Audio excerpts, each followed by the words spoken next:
Welcome, my friends, to a beautiful new environmentally friendly magic mod by the name of Nature's Aura, made by Ellpeck. It's up to you whether you allow industry to destroy your progress.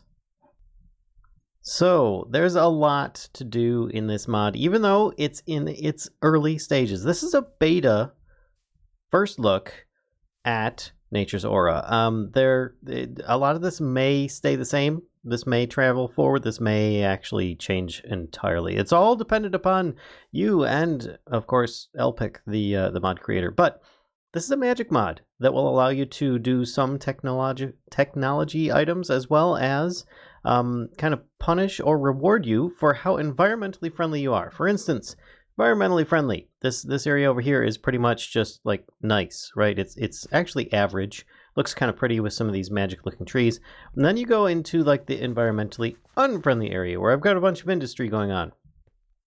Yeah, doesn't look so happy over here. Looks pretty barren, in fact. It's destroyed a very large portion of the landscape.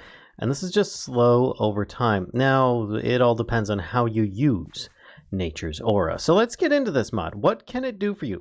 It can do a whole lot of stuff, even though it's still in its beginning stages. For instance, you have lots of different tools and weapons that have different special abilities that can help you on your way.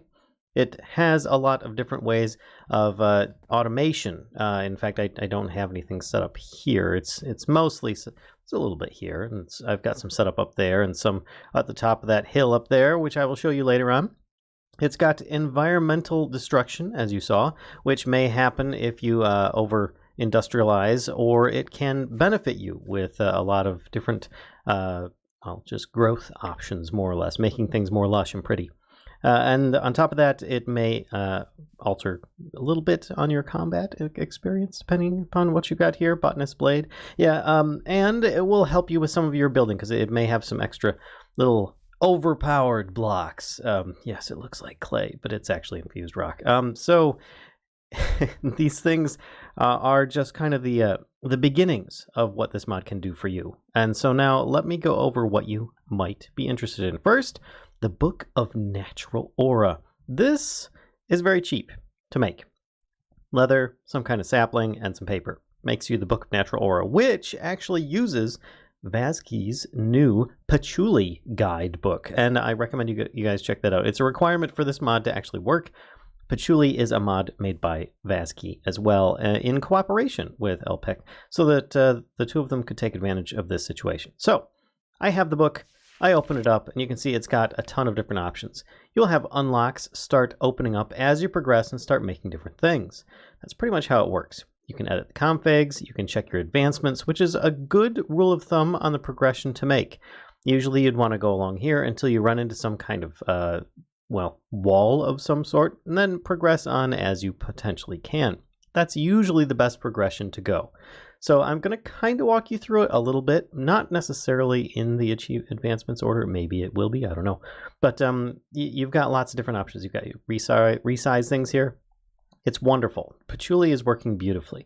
So, how do we get this going, and what is this all about? Introduction. You click on here, it tells you a little bit about this stuff. I'm really just going to give you like a too long didn't read version. Sorry for jawing on so far, but we're just going to try and press ahead. So, what do we have? The aura in the world. If you look in the top left there, I have something that says aura around. That is the aura in this area. If I walk over into this industrial area, it's going to be in the negatives. As you can see, aura around is negative. And I can actually enhance things if I so desired with some of these other alters to make it even higher.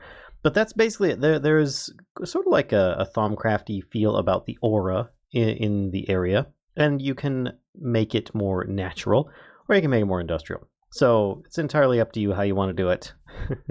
But that's the basic idea. You can enhance it. They will try and level each other out. So if you have a really high area next to a really low area, it's going to drain a bunch of the stuff from the high area until it's, kind of like evened out a bit. Though it still may drain those nearby and never recover, who knows, depending upon how bad your industrial revolution might be.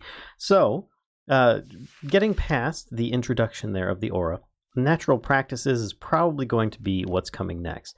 Now, something I should mention real quick, just as a side note, is that there is a baubles option. If you notice here, I have several baubles being used by Nature's Aura right now. So that is something that you will also have to have installed if you want to take advantage of this.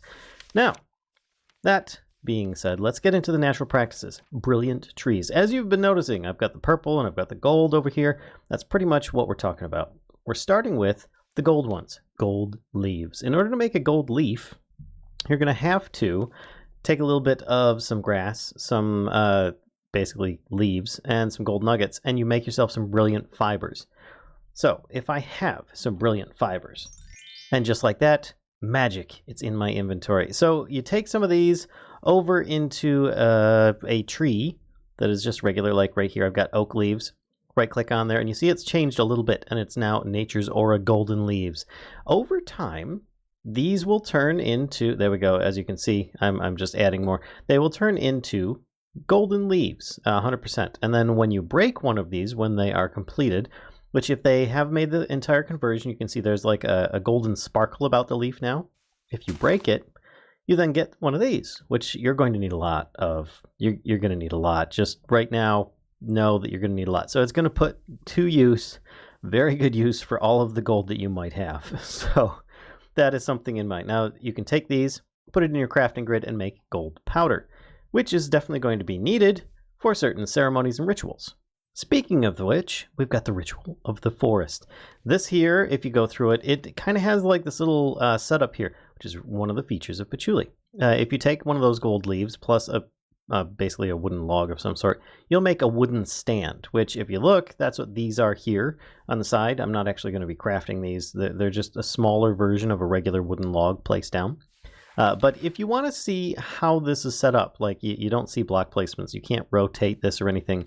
Oops, I just clicked the wrong way. You just click this here, visualize, and then you can actually place it down. You can see that there's like a little ghost of the area of where to put it. So you can see exactly where you need to put it. Then you just right click and it will place it in that location.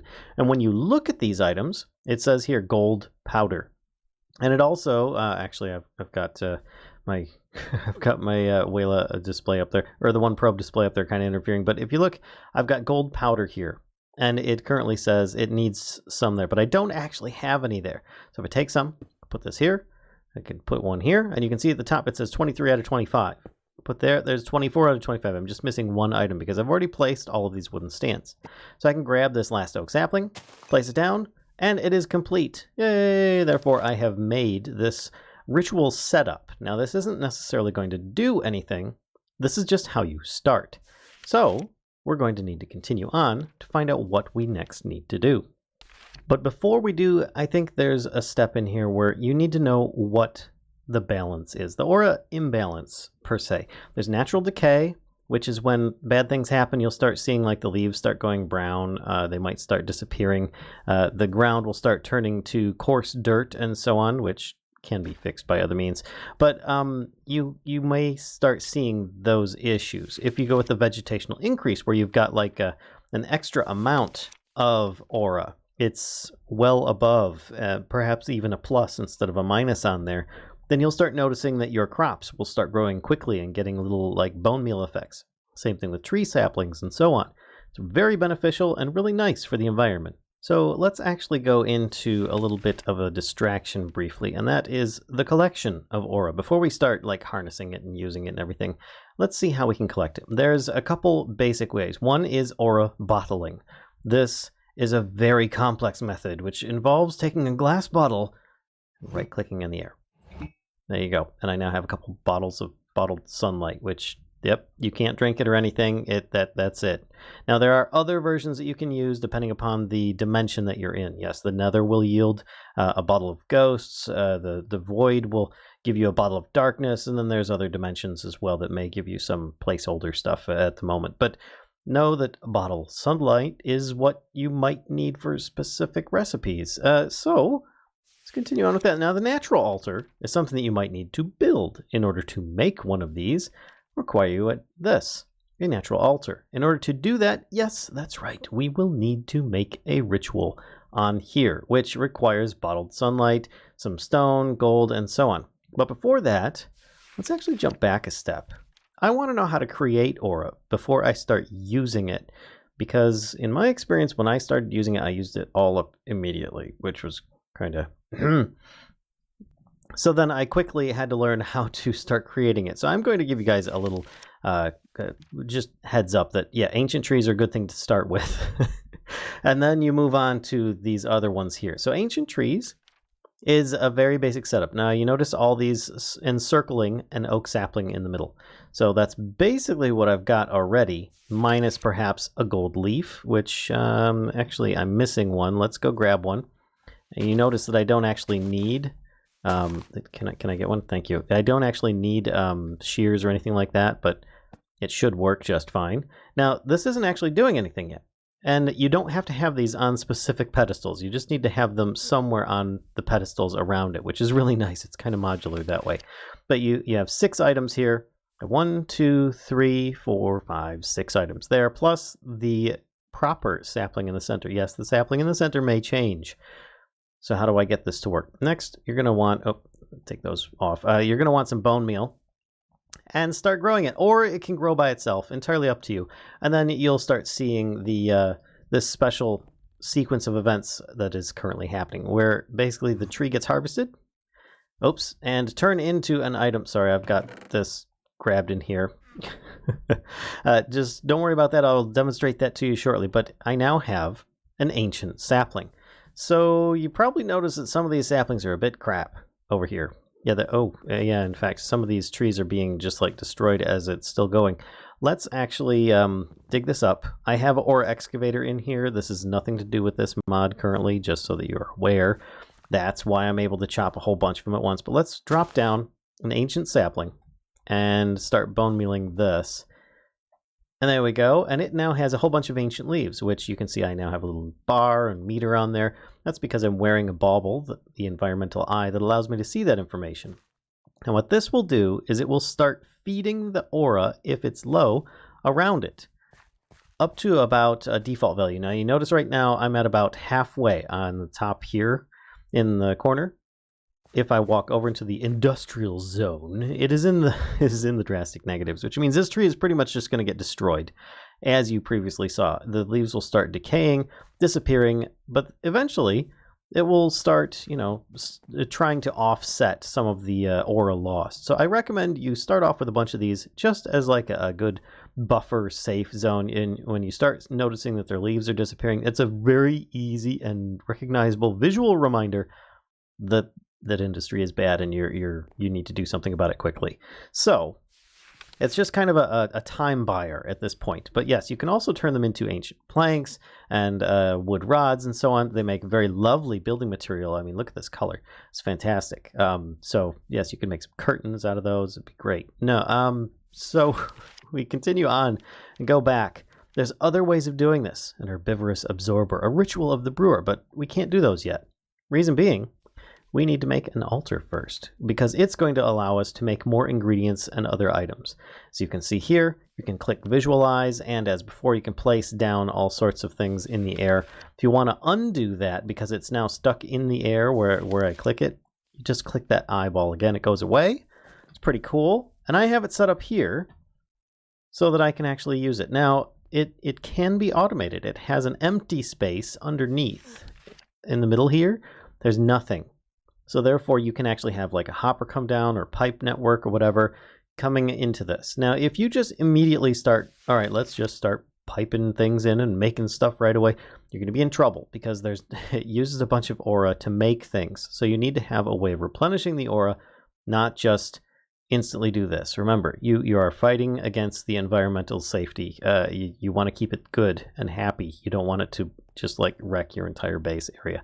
Now, it's not going to blow things up. It's not going to degrade things, except leaves maybe, but it will make things less pretty. So if you want to make this, place it all down with a bunch of mossy stone bricks, wood, and so on, and the natural altar itself, which, if you look here, will require that ritual over there that I just showed you how to do.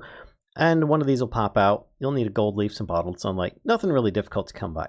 And you can place this down, and you're good to go. Now this will convert things into other things most of the time, or harness aura for you. Let's get into harnessing the aura. Clicking over here, you can see we've got natural altar infusion. This, if you put iron ingots on here, it will make infused iron. So let me grab some. Just need one for now because I don't want to go absolutely nuts with this. Put it on here and you'll start seeing it uses an effect. The natural altar status currently says it's still full. And I can pick this up. Standing here won't do anything. You actually have to click. Or you can use some kind of hopper or pipe network underneath that will drain it automatically once it's done. So there you go. I now have infused iron. What can I use this for? All sorts of stuff. But primarily, let's actually start with some of the tools because they can be very, very useful. And yes, of course, you can make infused rocks, which they do look like clay, which makes them OP. But if we go into the natural items here, yes, you can actually go back and forth. Just going sequentially through each of the chapters isn't necessarily going to be the best thing. Once again, following the achievements will definitely help you out. But if we go with natural items, click Botanist Tools, you can start seeing that some of these will be made. You can make Botanist Pickaxe. Yes, you need ancient wood rods in order to make them, so therefore you will have to have harnessed at least one of those trees. You can make yourself an axe. Now the pick has a special ability. Each one of these has a special ability, none of which will work unless you have this, an aura cache, which the recipe for that is a bunch of infused rock, infused iron around a bucket. We'll make one of those here, and you will need to power it up. Of course, by putting it here, you'll start seeing it's draining the natural altar aura, which you can see if there is any aura in the area for it to actually use, these will glow. If they're not glowing, you're in trouble. Once that's full, or you just have a bunch in there, you can actually put it on your bauble slot. You're good to go. It does show up on your character. As you can see, it's on my belt. It's pretty cool.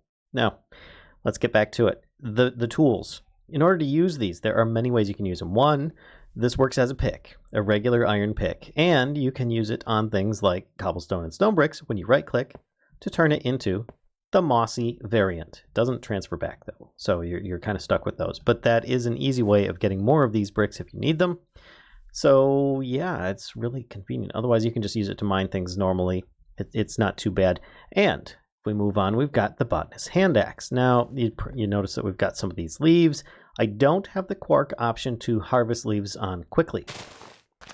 This is just part of this axe. If I use a regular axe, there we go, and I turn this on, you see it takes me a bit longer in order to harvest those. So this is just a convenience thing that you can use the Botanist Axe for. Now, the shovel is probably my favorite, actually. You can turn coarse dirt or just about anything in any of the dirt variants into grass, regular grass, including podzol and mycelium and stuff like that. Now, if something is on it like this, like redstone, it's not going to work. You actually have to break the redstone, then do it. But otherwise, it will allow you to at least offset some of the coarse dirt that is coming from the industrial zone over here, but at the cost of durability. So, like these, I can't change these ones without actually picking up the wooden stand, but it's really nice, really nice. Now, alternately, it will also make path in a 3x3 area. Boom, just like that. It's pretty darn good. Of course, you can just dig these back up, place them back down as dirt, and then you can just right-click to turn them into grass. So you can easily make grass anywhere that you want. Now, once again, at the cost of durability, which, yes, once your durability gets down to very low and you use it up, then the tool breaks and disappears. So you're going to want to be aware of that. But don't worry, there's ways that you can resolve that. Now, the Botanist Blade, when you attack a foe. In this case, I'm choosing a horse. I know, I hate choosing a horse, but it has enough health that we can actually see this. If I hit it, it gets particles, and it has slowness 3 for a short amount of time. And therefore, it allows you to either escape or to further attack your foes much easier. Especially works good if you're on a server and you were able to hit the enemy. It just ensures that you're able to get away from them a little bit easier. So, what else do we have? We've got the Botanist Hoe. Now, a lot of people are like, all right, what good is a hoe going to be? Well, first, you can use it to till the land like you normally would, etc. But if you use it on, like, grass and stuff, or dirt, let's see if I can even do this. There we go. You might get seeds just from hoeing these. Now, not to say, there we go, random seeds. So therefore, you can just, like, hoe an entire landscape and get all the vanilla seeds that you could potentially need. Why? Because it's a botanist hoe, so why not? It's good like that. And I can even reharvest these back into this. And then I can't use the shovel on them because I'd have to like step on them. But then I can just use the shovel on the dirt blocks, turn these back into grass as I want. So the biggest benefit of all of these tools is that they all will benefit from your aura cache. Your aura cache, if you hold the tool and you sneak, watch the tool, it is repairing automatically. In my aura cache, I actually have a little meter down there by the toolbar, is being drained slowly over time till the tool is finally fully repaired. There we go. Just make sure that you do that before the tool breaks, or else, well, you lose the tool completely and you're going to have to make a whole new one. Now, there's other things that you probably want to focus on, and that is going to be an environmental eye. One of the first things you want to make, because it's going to let you know what all your meters are, how everything looks when you look at them. So you're going to want to do the ritual for this one as well. Make that, put it on yourself. It doesn't require any maintenance, and it's good to go. So once you've got that out of the way, you've got this thing set up, you can start making different ingredients and start automating all sorts of interesting stuff. So let's start with some of the things I have over here. If we look, we have potatoes. That's right, potatoes and a dispenser. This is traditional Minecraft stuff. So if inside is a bucket of water, if I turn this on, there we go. They get tossed out. I pick the water back up. There we go. Potatoes are replanted? Wait, what? How did that happen? It wasn't anything to do with the vanilla stuff. This was the imperceptible builder and the hopper enhancement. Now the hopper enhancement is made like such with some of these infused iron ingots. You place it on top of a hopper and it will basically turn into an area effect vacuum. If I drop this down, it will then pick up the item within a small radius. So the imperceptible builder will kind of place things. If you have a chest with stuff, there we go. I just grabbed that back. See, this put it in the hopper and then the hopper deposited it into the chest. So if I grab these out of here, we've got a bunch of potatoes. If I break the potatoes, this will automatically start planting on farmland. How does it plant on farmland? Well, with this little item here that I just grabbed, farming stencil. Recipe for this requires a botanist hoe, and then you can place that in a frame, similar to Botania a bit there, and it will then plant things there. Now, if I wanted to, I could instead grab a piece of grass, or rather a grass block, and tell it that these things need to be planted on grass blocks. As none of the items in this chest currently will fit that, it would work if I place a bunch of wood, and it will start placing wood in a random area within a short radius. So let's put 14 blocks, and you can start seeing, there we go. It's now going to start placing these on grass. So if I stop this, it will then stop placing the blocks. But it did pick that back up because I've got the hopper enhancement on it. So these are a couple of really cool tools. You can also combine those with something like this, an aura field creator. Now these are a little bit more interesting. They work best in a series of 2, as I have here, and they will break a couple blocks. They will break up to, I think, 8 blocks between them. This is actually a really good example here. So I have these two together. Basically, I'm going to want to right-click. You jotted down the position, and then sneak right-click on the end destination. You jotted down the position. That didn't work. Okay, you made the connection. There we go. So sneak, click, and then click. My bad. But you get the idea. These two are now connected. They do have to be in a straight line to each other. You just need a redstone signal. Poof. I now have a lever in my hand. And there we go. You turn on the redstone signal, and within a couple seconds, it does have a bit of a warm-up. It will use some of the aura in the area, and it will actually turn into a long strip of a block breaker. So if I grab a bunch of these, you can start seeing it will break these over and over again. You know, just constantly. Of course, it's not going to break this stuff I've got over here. There we go. And as it's on, it will continuously use aura. So yeah, keep that in mind. You don't want these on all the time. You want them to be activated instead. So let's actually go into a little bit more of an interesting setting. Now I have with me some wings from the Wings mod just to help me to better teleport myself around, and if only because it's just a lot of fun. There we go. So up here I have a little setup going on where I've got Aura Field Creator and right here a bit of coarse dirt on top of some of the imperceptible builders. These will place things on those blocks. This will place things on those blocks. What do I have in here? Nothing. Oh, I have in here? I've got saplings. Wait, I need some coarse dirt. There we go. Sorry, forgot I needed coarse dirt in there. So what's going to happen? This is going to place coarse dirt on top of the aura field creator. This is going to place saplings on top of coarse dirt. Why coarse dirt? Because most of this is grass, and I just didn't want to mess around with dirt being interfered with grass. So coarse dirt you can plant saplings on and they work just fine.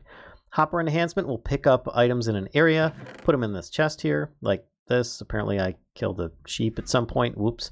But if you look, I have an observer hooked up with a redstone repeater, some redstone. Thanks, Ellpeck, for giving the idea and the how-to on this one. But it works pretty good, actually. I mean, this is really basic. You can have this hooked up with a lot of trees at once because you could have a lot of coarse dirt placed in an area. But up above, I've got another aura field creator, which is where, let's see if we can actually see this better. There we go. From here to there. What will happen? It will break all the blocks in between, which means the coarse dirt and the oak sapling. I don't know if you guys are following just yet, but what's going to happen is when this tree grows up, it will then cause the observer to give a redstone signal, which then will transport to this redstone repeater. And because it's a solid block, it will pass through to this other one, making a connected circuit. And therefore, the redstone is actually running down here to an aura field creator, which then will give the signal to turn it on. It will then turn off as soon as that wooden block is broken. And as soon as that takes 2 seconds to break all the blocks in between, it will break the sapling, which isn't there anymore. It's going to be wood, as well as the dirt block, the coarse dirt below it. But that's all right because this is going to start placing coarse dirt, and this will place oak saplings. So it's pretty darn cool. Let's grab a little bit of bone meal. Now this is just a basic setup to give you guys an idea of what will happen. So if I can, there we go. And then you just wait for the warm up on this. You can start seeing the particles, whoops, gathering up on this. See if I can actually get up here. No, it didn't work. All right, well, there you go. It did replace and harness this into this area here. And it also picked up the coarse dirt and the extra saplings. So there you go. It's just a really cool and neat little like tree farm idea. I mean, you guys can all come up with your own as well. Look at this devastation. It's terrible. Absolutely terrible. Yes, I made an end portal. Don't judge me. So let's go over to this other area and we can see some more interesting things. Now this is a herbivorous absorber. What does a herbivorous absorber do? I have no idea. Let's take a look. Oh, it's part of the creating aura. And if you're not sure what something is, you can always click on entry index. Just start typing and it will bring up the entry if it's in there. Pretty neat.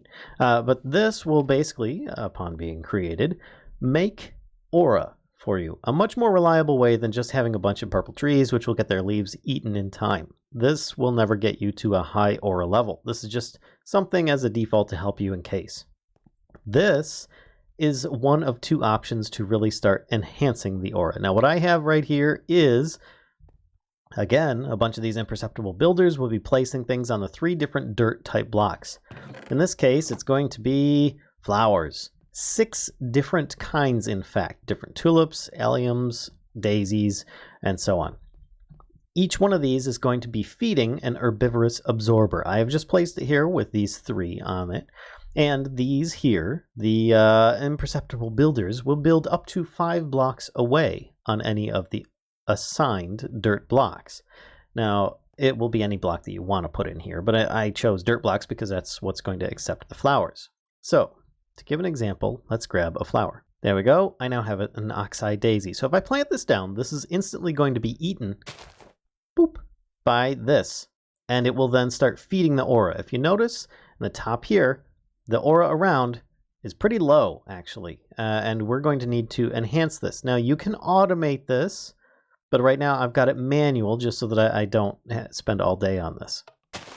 So you can see there, they placed all these plants on the associated items, and they started eating these flowers. Now, why am I feeding it 6 different flowers? And you can see the aura is actually going up quite well from this. Why am I feeding it 6 different flowers?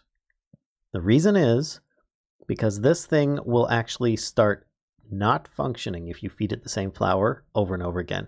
You can feed it up to 6 different kinds, and then it will start performing as it should. You know, it will constantly keep on eating them. But if you just keep giving it the same food all the time, it's not going to work. So you're going to need to have some kind of automation set up for this. Well, how would you automate this? You can use something like that, an aura detector. This will detect the level of the aura in the area, thus giving redstone. So right now we've got, there we go, redstone power 1. Once it gets up high enough, it will give a higher rating, and you can have it so that when the redstone level gets too low, it can then start turning this off, and therefore giving another flash of these flowers in there. Now, if I just leave this running on, it will just deposit all of them into the blocks at once. We don't want that. So right now I'm just kind of pulsing it manually until we get a bunch of aura in the area. And you can see now, there we go, the redstone lamp is lit. We're doing all right. So using this to kind of power things, you could set something up with your herbivorous absorber. Now, what else do we have? We have at least a couple more items, industrial-wise. You probably noticed that I've got a ton of these over here. I don't have any of them actually set up on it, so let's just fly over to this area where I do. On the back here, we have an extraneous fire starter. You'll notice inside, there is no fuel, right? Let's put a log in there. It should, oh, that's an ancient log. I want something else that can burn. Let's do a potato. There we go. Instantly start cooking it with no fuel, and it will do it very quickly. There we go. 1 baked potato, done. What does this do? This uses up some aura in the area as its fuel.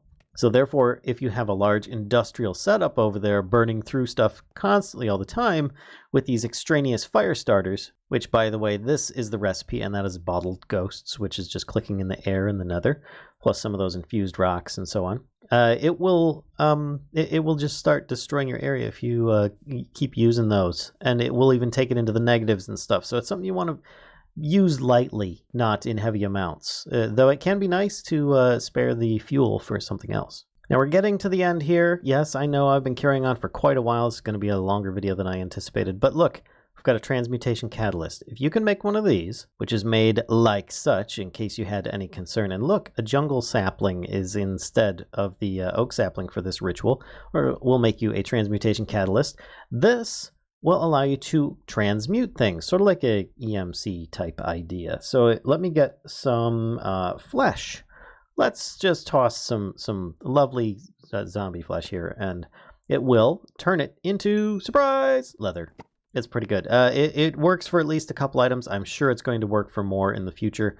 It's just it's only got 2 recipes that I know of at this point, but it'll probably be more going forward. And by the way, the imperceptible builders are made pretty simply. I mean, the recipes that I might have been missing in this aren't really that drastic. Yes, bottled darkness means you have to have gone into the end in order to get some of the aura field creators. But I mean, they're all pretty much in the book once you start unlocking some of the stuff, which it isn't a lot of effort to unlock everything. I was able to unlock everything about halfway through, which is really nice.